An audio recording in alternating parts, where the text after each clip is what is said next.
Hello, friends. Today's Bible passage is 2 Samuel chapters 1 and 2.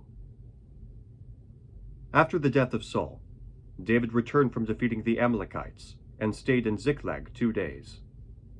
On the third day, a man arrived from Saul's camp, with his clothes torn and with dust on his head.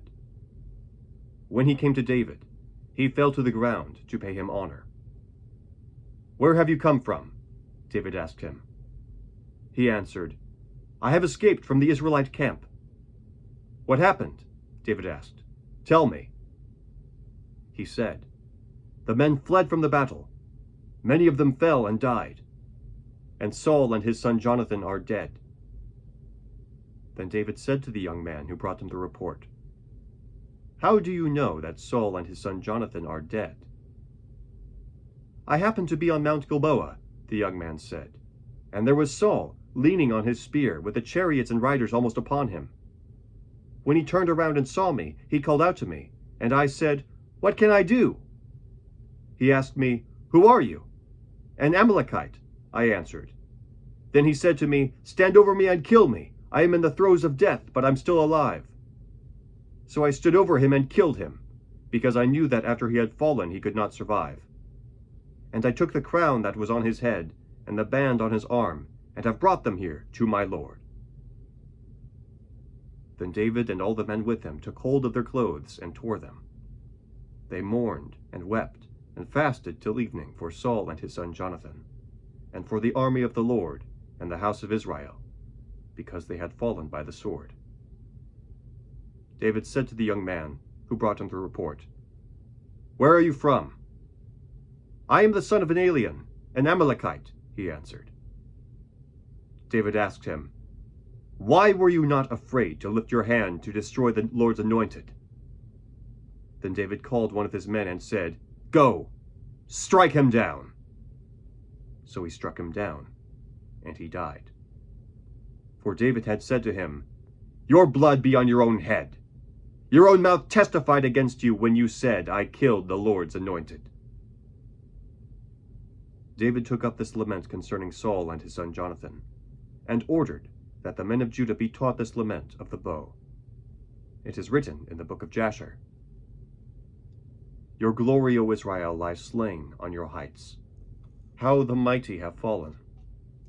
Tell it not in Gath, proclaim it not in the streets of Ashkelon, lest the daughters of the Philistines be glad, lest the daughters of the uncircumcised rejoice.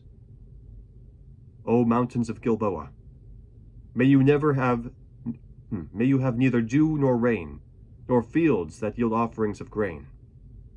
For there the shield of the mighty was defiled, the shield of Saul, no longer rubbed with oil. From the blood of the slain, from the flesh of the mighty, the bow of Jonathan did not turn back, the sword of Saul did not return unsatisfied.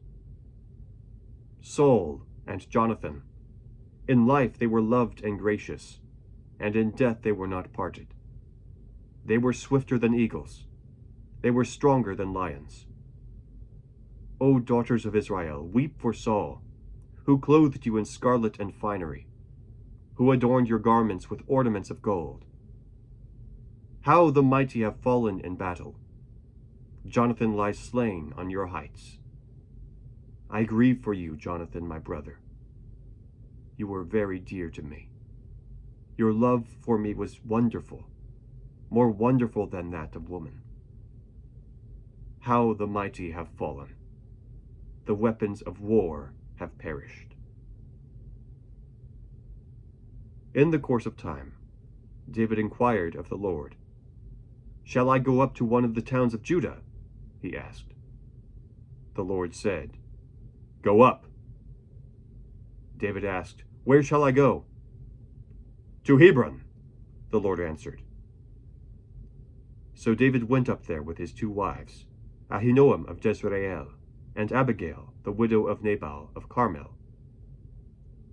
David also took the men who were with him, each with his family, and they settled in Hebron and its towns.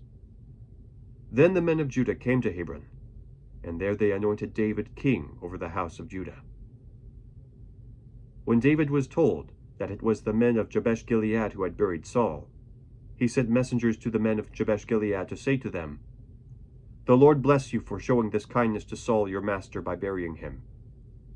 May the Lord now show you kindness and faithfulness, and I too will show you the same favor because you have done this. Now then, be strong and brave, for Saul your master is dead, and the house of Judah has anointed me king over them." Meanwhile, Abner, son of Ner, the commander of Saul's army, had taken Ishbosheth, son of Saul, and brought him over to Mahanaim. He made him king over Gilead, Ashuri, and Jezreel, and also over Ephraim, Benjamin, and all Israel. Ishbosheth, son of Saul, was 40 years old when he became king over Israel, and he reigned 2 years. The house of Judah, however, followed David. The length of time David was king in Hebron over the house of Judah was 7 years and 6 months. Abner, son of Ner, together with the men of Ishbosheth, son of Saul, left Mahanaim and went to Gibeon.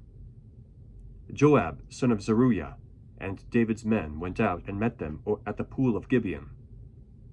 One group sat down on one side of the pool, and one group on the other side. Then Abner said to Joab, "Let's have some of the young men get up and fight hand to hand in front of us." "All right, let them do it," Joab said. So they stood up and they were counted off, 12 men for Benjamin and Ishbosheth, son of Saul, and 12 for David. Then each man grabbed his opponent by the head and thrust his dagger into his opponent's side, and they fell down together. So that place in Gibeon was called Helkath Hazurim, which means Field of Daggers.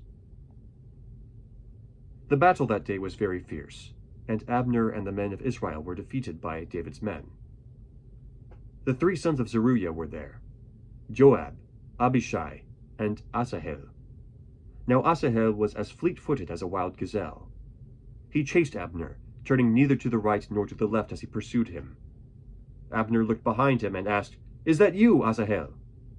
"It is," he answered. Then Abner said to him, "Turn aside to the right or to the left. Take on one of the young men and strip him of his weapons." But Asahel would not stop chasing him. Again Abner warned Asahel, "Stop chasing me! Why should I strike you down? How could I look your brother Joab in the face?" But Asahel refused to give up the pursuit. So Abner thrust the butt of his spear into Asahel's stomach, and the spear came out through his back. He fell there and died on the spot. And every man stopped when he came to the place where Asahel had fallen and died.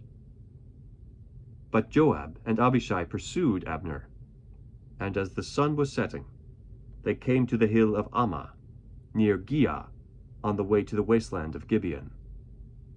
Then the men of Benjamin rallied behind Abner. They formed themselves into a group and took their stand on top of a hill. Abner called out to Joab, "Must the sword devour forever? Don't you realize that this will end in bitterness? How long before you order your men to stop pursuing their brothers?" Joab answered, "As surely as God lives, if you had not spoken, the men would have continued the pursuit of their brothers until morning." So Joab blew the trumpet, and all the men came to a halt. They no longer pursued Israel, nor did they fight any more. All that night Abner and his men marched through the Arabah. They crossed the Jordan, continued through the whole Bithron, and came to Mahanaim. Then Joab returned from pursuing Abner, and assembled all his men. Besides Asahel, 19 of David's men were found missing. But David's men had killed 360 Benjamites who were with Abner. They took Asahel and buried him in his father's tomb at Bethlehem. Then Joab and his men marched all night and arrived at Hebron by daybreak. The word of the Lord. Thanks be to God. Have a great day.